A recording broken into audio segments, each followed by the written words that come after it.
PSG versus Barcelona ম্যাচটাতে Barcelona 3-2 জিতেছে, এটা কিন্তু নর্মাল ছিল না। দেখো, যেই ফিল্ডে ডেমবেলে আর এমবাপের মতো স্ট্রাইকারদের বা উইঙ্গারদের পারফর্ম করার কথা, সেখানে পারফর্ম করে গেল রাফিনিয়া। একটা এলিট স্ট্রাইকারের মতো পারফর্ম করে গেল, অসাধারণ গেম প্লে। বাট পুরোটার পিছনে না একটা ইন্টারনাল ফাইট ছিল, যে যার সে তার নিজের সাথে। এটা আমরা আমি সিম্পলি বুঝতে পারছি না এটা এরকম একটা সিচুয়েশন কী করে ক্রিয়েট হলো, যে প্লেয়াররা, প্রত্যেকটা প্লেয়ারের ফাইট তার নিজের সাথে কোথাও না কোথাও। লাইক ধরো, আমি তোমাকে একটা সিম্পল এক্সাম্পল দিচ্ছি। রাফিনিয়াকে দেখেছিলে? Raphinha eye contact, or posture, or view towards the game, মানে আই কন্ট্যাক্টটা একটা অন্য, কি বলবো, ভাইব দিচ্ছিল, একটা অন্য অ্যাগ্রেশন দিচ্ছিল। আমি জানি তোমরা অনেকে ফলো করেছো, জানি না কেন ওই ভাইবটাই ওকে প্লেয়ার অফ দ্য ম্যাচ করে দিয়ে গেছে, মানে বেস্ট প্লেয়ার করে দিয়ে গেছে। এদিকে আমরা যদি লেভানডস্কির সাথে দেখি, লেভানডস্কি মোর দ্যান 10 কিলোমিটার ছুটেছে ওই ম্যাচটাতে।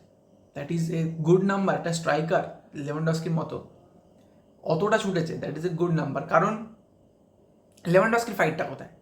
লেভানডস্কির ফাইটটা হচ্ছে, ও একটা রিমার্কেবল লেভেলের প্লেয়ার, মানে একদম বেস্ট স্ট্রাইকার যদি বলতে পারো ওয়ার্ল্ডের কখনো প্রডিউস করেছে, সেই লেভেলের একটা প্লেয়ার।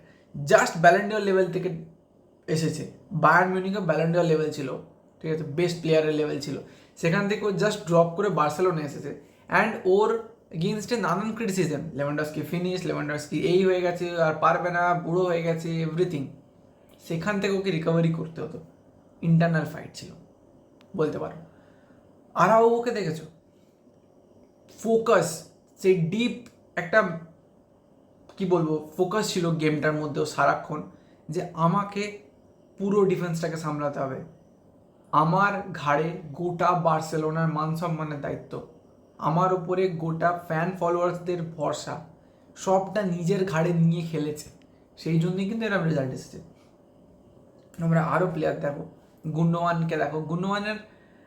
গুন্ডোয়ান শুধু একা বলবো না, আরও অনেকগুলো প্লেয়ার ছিল যাদের খেলাটা ইমপ্রুভ হয়েছে জাস্ট ফর জাভি। কি জাভি হার্নান্দেজ, যাকে তারা ফলো করছে, যাকে তারা আইডল মানে, যাকে তারা লেজেন্ড মানে, বার্সেলোনার লেজেন্ড না, ফুটবলের লেজেন্ড মানে, সেই লোকটা ছেড়ে চলে যাচ্ছে বার্সেলোনাকে কোচিং স্টাফ থেকে।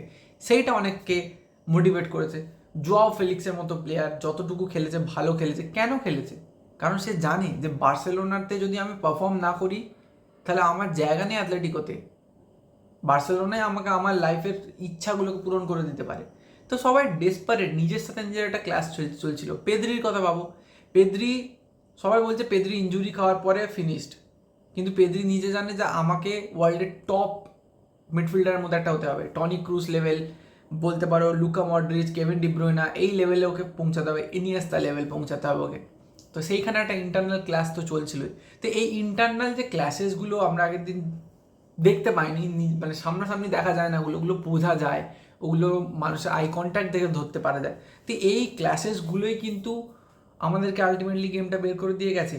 হ্যাঁ, আমি বলছি না কুবার্সির মধ্যে কোনো ক্লাস চলছিল যে আমাকে বেস্ট ডিফেন্ডার হতে হবে, না, ওরা ফ্রি খেলছে। কুবার্সি বলো, লামিন বলো, এরা ফ্রি, এদেরকে ফ্রি রেখে দেওয়া হয়েছে। কিন্তু অন্য যারা ছিল তাদেরকে ফ্রি রাখা হয়নি। আবার তুমি দেখো জোয়াও ক্যান্সেলো, যে প্লেয়ারটা মানে সবসময় উপরে অ্যাটাকিং মুভ করতে করতে অভ্যস্ত, সেই প্লেয়ারটা চুপচাপ লেফট ব্যাকে বসে গেছে just for the team, just for Barcelona.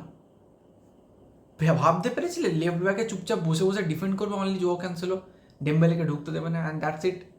কখনো ভাবিনি আমরা, কারণ ও লেফট উইংয়ে খেলতে যায়। তো সেই ট্রানজিশন ও যায়নি, প্রায় 1-2 বার গেছে। কেন? টিমের জন্য। আর কি বলবো, কুন্ডে যথেষ্ট ভালো পারফরমেন্স। টেস্টেগেন তো কিছু বলার নেই। টেস্টেগেন দ্য ওয়ার্ল্ড। টেস্টেগেন না থাকলে বার্সেলোনা পুরো ব্রোকেন, বার্সেলোনা ফ্র্যাগমেন্টেড হয়ে যায়, এরকম একটা ক্যারেক্টার টেস্টেগেন। তো এইটাই বলার ছিল যে যে যাচ্ছে তার ইন্টারনাল ক্লাসেস, ইন্টারনাল মাইন্ডসেট, আমাদের প্লেয়ারদের মধ্যে যে মাইন্ডসেটটা ক্রিয়েট হয়েছে না, এইটাই আমাদেরকে কিন্তু এবারে অনেক দূর নিয়ে যেতে পারে। লা লিগার জন্য কম্পিটিশান যেটা করছি আমরা, সেটাতেও আমরা এগোবো, চ্যাম্পিয়ন্স লিগেও হয়তো আমরা এগোবো, কারণ মেন্টালিটি, এই মেন্টালিটি যদি এমবাপের মধ্যে থাকতো না, ভাবতে পারছো না বার্সেলোনা পুরো ধুয়ে দিয়ে চলে যেত। এই সিম্পল ব্যাপার, এই সিম্পল মেন্টালিটির ডিফারেন্সটাই রয়ে গেছে। চলো এইটুকুই বলার ছিল, বাই, পরের ভিডিওতে দেখা হচ্ছে।